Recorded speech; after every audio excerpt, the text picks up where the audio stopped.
The following video was animated by Plant and narrated by Creepypasta. Leave sure to give a like to the original video before watching the reaction. Onto the video. Have a good day. Have you considered becoming a patron or a member of the channel? Links down below. Click. It comes on the rainiest of nights. Before I start, I do not know what this thing truly is or where it comes from, but I've seen it on 4 separate occasions.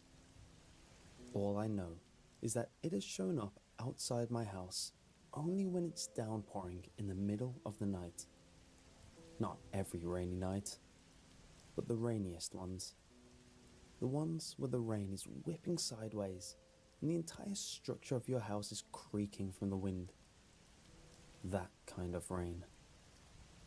Anyway, as I recall, I was 8 years old the first time I saw it. My parents had tucked me into bed at around 8:30 or so, and at this time, a storm had just started to pick up outside. At the time, I loved the sound of storms and thunder, so I lulled off to sleep pretty quickly as the patter of rain against my window droned out the sound of the TV in the living room. I don't know what time it was, but sometime in the middle of the night, I just woke up. I wasn't startled awake. I just woke up. The light from the living room was out, so I knew my parents were asleep, and the storm outside had intensified to an insane level. Now, usually, at that age, I would always be too scared to get up out of my bed in the middle of the night. But this time was different. I felt a pull to look out the window. I got up and walked over to the blinds, the sound of whipping rain only 3 feet from me. Damn it. I thought I was gonna make it through the whole reaction speechless, but I had to sneeze. Sorry. And I had to stop to say it. I don't know why. Sorry. Continuing. I leaned over my toy box and separated 2 of the bottommost blind strips and looked outside. At first, I couldn't see anything except the torrential rain and the American flag that was whipping in the wind in front of our house. I looked harder down the street. Then, I saw it. Goosebumps flew across my skin as my eyes widened. Standing at the bottom of our driveway was a very tall, black figure. It had to be over 8 feet tall and was very lanky. It was skinny and had no visible features. But even through the rain, I could make out its shape. Humanoid. It didn't seem to have a head, or at least no neck to show for it. But that was all I could tell about its looks. There was one thing I knew for sure. It was facing my window. I started gasping for air as I stumbled away from the window, letting the slit in the blinds close shut. I fell onto my butt, gasping for air. There was just something not right about that thing. I ran into my parents' room, yelling and screaming. They jumped up, looking terrified at my reaction. I don't remember exactly what I said, but I mentioned something at the bottom of the driveway. My dad grabbed the metal baseball bat from under their bed, made his way to the front of the house, and stood in the open front door with the porch light on, looking out into the rain, water coming in through the front door. After a minute, he closed the door and came over to me. "Are you sure you saw someone outside?" I nodded vigorously. "Maybe you just thought you saw something through all that rain." He stood up and ushered me back into my room. I couldn't sleep for 2 more weeks. I went to school, exhausted every day. My parents let me sleep in their room for a few nights to try to comfort me. They even talked about bringing me to see a psychiatrist since I wouldn't sleep. But before that was needed, I managed to fall asleep on my own one night. Before long, I thought to myself, I probably just saw it wrong. Maybe it was just the rain, and my sleepy eyes distorted what I saw. Deep down, I knew that wasn't the truth. The second time I saw it, I was 14. Same house, same room.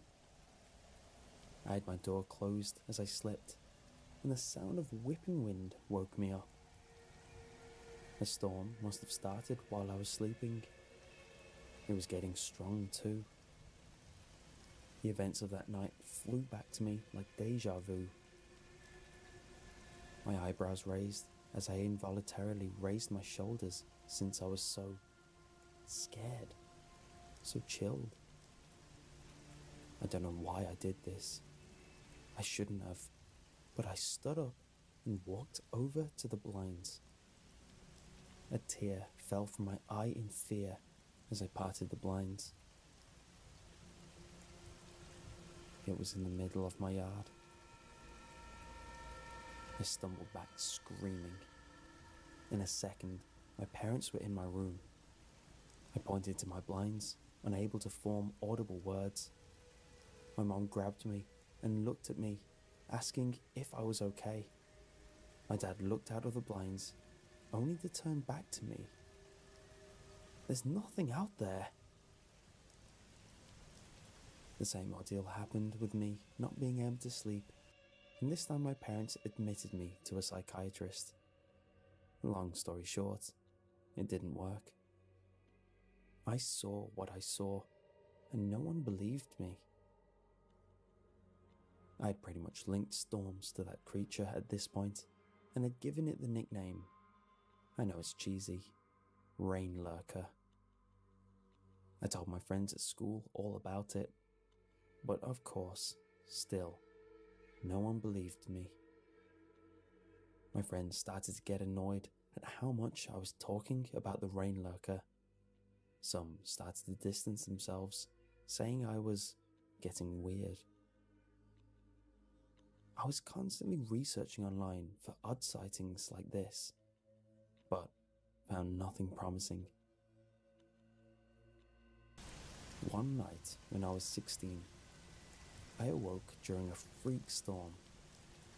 I knew what was happening. Taking a deep breath, I reached over the side of my bed to grab my charging phone off the ground. I slowly and quietly opened the camera and slid out from under the covers and crept over to my window and kneeled. I had been waiting for this moment. After a large gulp, I slowly opened the blinds. Everything came rushing back. I didn't see anything though. I brought my phone up to the window and looked left down the street. It was then that I saw it. It was walking down the middle of the street, away from my house, hardly visible through the rain. It was walking slowly and seemed to be dragging something behind it. It looked like a body. I froze in the moment, staring at this thing that has been haunting me for years, not being seen for 2 years, is right here in front of me. I almost forgot to take the picture. I hit the button, but the screen showed nothing but dark and a few specks of rain. I cursed myself as I looked back up at the street. It was gone. I didn't want to be at the window anymore. I ran back to my bed and jumped under the covers, pulling them above my head and wrapping them under my feet. I stayed like that for the rest of the night. I didn't sleep. I'm 19 now, and I just saw it again a week ago. I'm only now gathering the courage to write about this. This time, I was more prepared.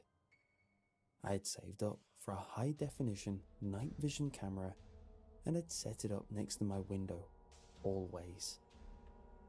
My parents kept trying to get me to take it down, saying it was unhealthy, but I persisted. They said I shouldn't have spent over $1,000 on a camera and I should have put it towards college. But again, I persisted. Anyway, I've been back for the summer from college for a few months now. I only have a week before I go back, and as far as I know, the rain lurker only shows up at my house. It started raining at around 7 p.m. and I went into my room and locked my door, saying I was tired and I was going to sleep. It really was raining hard, and lightning kept lighting up the sky. I turned the camera on standby and just waited behind the closed blinds for something. I wasn't sure if I had to be asleep for this thing to appear or not, but it was one of the hardest rains I had ever seen. So I just waited, sitting on the foot of my bed. By 3 a.m., I started to nod off. The sound of a passing car driving through the flooding street woke me back up. 3:21. I sensed something wrong, almost evil. The kind of feeling that none of your five senses pick up, but somehow you still feel it. The kind that makes your hair stand up and makes you freeze, because any small movement will alert it to your presence. It had arrived. With one steady breath, I reached over to the blinds. Suddenly, the window exploded and glass shattered around me as it died. Someone humanoid jumped through my window and grabbed for me. I leaped back with a scream as I hit my dresser in the front of the room. The hand withdrew faster than the speed of sound through the tangled blinds, and I was just standing there, gasping for air, staring out the window. My parents barged into my room, scrambling for the light. I don't remember exactly what happened after that, except for my mom hugging me on the ground, my dad calling the police, cops arriving, then all of us leaving the house with my sister to spend the rest of the night in a hotel. "I'm sorry we didn't believe you," my mom said, crying as she hugged me on the way to the hotel in a police SUV. Some say I staged the broken window just to make people believe me. But the way the window broke inward and all the glass scratches on me proved I hadn't done it. I just wanted to get my story out here on the web so that others can hear it. Please, if anyone in the Chicagoland area has seen anything like this, PM me immediately. I will continue to do more research on the rain lurker and will be waiting for his next appearance. My parents have installed security cameras around our house, so maybe we'll catch it on one of those. I still can't go back to my room after the incident.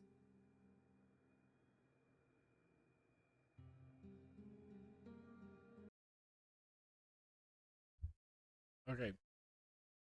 So honestly, there's a lot of things that I liked about this video compared to other previous videos that we've seen Plant animate.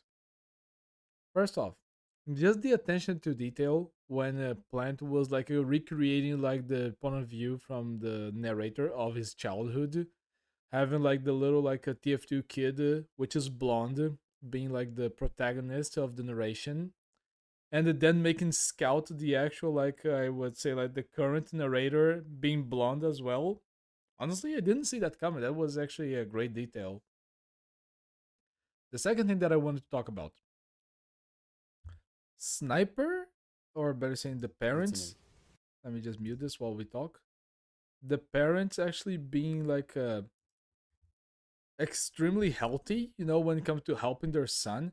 The father just checking if there was something outside. Maybe not to the smartest of occasions, to just to go outside when your child just said that there's something outside, something scary, and you just go out with the bat. That's not safe. Don't ever do that, guys. But with everything else, them supporting his kid, offering to take him to get some mental help, leaving the kid to sleep in their bed until he feels better, and actually take him to a psychiatrist once he's older and he starts to get a little bit obsessed with this. Honestly, wins for the parents. They've just been the best characters in the story so far. I never expect to see such a couple of healthy parents in a creepy pasta like this, which is amazing. And one thing that I also like about this is just to show how like obsession can just cause someone to go to bad places. And I'll explain that. In all previous like horror story creepypasta that we've seen, I think they all like developed in a time span of a few days, in a few days at most into the story. Like something happened today, and then we skip a day, another thing happened, and then skip a day, another things happened. But this one is a story of years, like at least I would let's say 8 years. He was a kid, and then in a small jump, he was in college. So this is just to show that this actually haunted him for years. And this is the first time, at least in this channel and me doing reactions to creepypasta, that we've seen this. We have seen an empty prison. We have seen like the story about oh, what was it, where the guy goes with his dog into like the mountain area, and then it happens over 3 days. The story we had the story about the heavy, which is just in a couple of hours. We had so many stories that they happen just so quick, but showing an entity or a creature that just is minding his own business, and the narrator is actually the one that keeps coming back again and again and again, just to try to prove it that he was right to try to expose this creature, shows one side of the creepypastas, or at least one human side of the creepypasta that we haven't seen before: obsession. And obsession can be greater than fear. Obsession can lead you to put yourself into dangerous situations, to do things that are not good for you. For example, as the narrator himself said, he expended $1,000 into a camera so he could try to record this thing, and that money could have gone to college. So yeah, showing like the weakness of the human side into those situations, it's just one of the most realistic things that I haven't seen into previous creepypastas, and I really like that. Another thing that I would comment, and now I think it's just a little bit more into like I would say a little bit just of a little critic out of this. Just after all of this happening, we're not getting like something from the police to say that like what could have been. Like they can't even explain it. So the parents saw what it was to say sorry, we didn't believe you.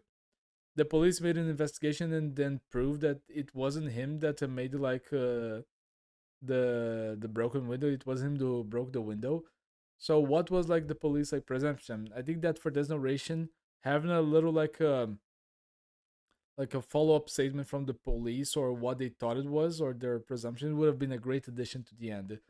Because the mother just saying sorry we didn't believe you just put so many questions that kind of lead me to believe that there were parts that could be included into the narration to make this more creepy, more like enticing for us to think that this actually happened. Because with creepypastas, they can always be just a creepy story, or they can actually be stories that were just taken from the deepest part of the internet and turned into a creepy narration. So we never know. But yeah, I think that's it. Honestly, I think I really enjoyed this one. I liked it. I think this is not like the best one, because the best one for me, in my personal opinion, was like the one where the dog got lost into the mountains for 3 days and came back 3 days later. I think that's the name of the video. My dog got lost into the mountains and came back 3 days later. That was the best one. And that ending where the door opens, that gave me shivers and actually made me go to sleep scared that night. But this one, I liked it for the realism of what it means to be obsessed with something. And that was the best part of it. If you guys can, please sure to give a like to the original video. This video was animated by Plant. So yeah, link down below, give it a like. And if you guys would like to support the channel, give it a like to this video, maybe a comment, subscribe, and be sure to maybe consider to become a patron or a member. That really helps. And until the next time or the next video, I'll see you guys then. Okay? Bye. See ya. I would also like to say a big thank you to my patrons, TitleMark01 and Someone10. Thank you for choosing to support the channel, and I'll see you guys next time. Bye!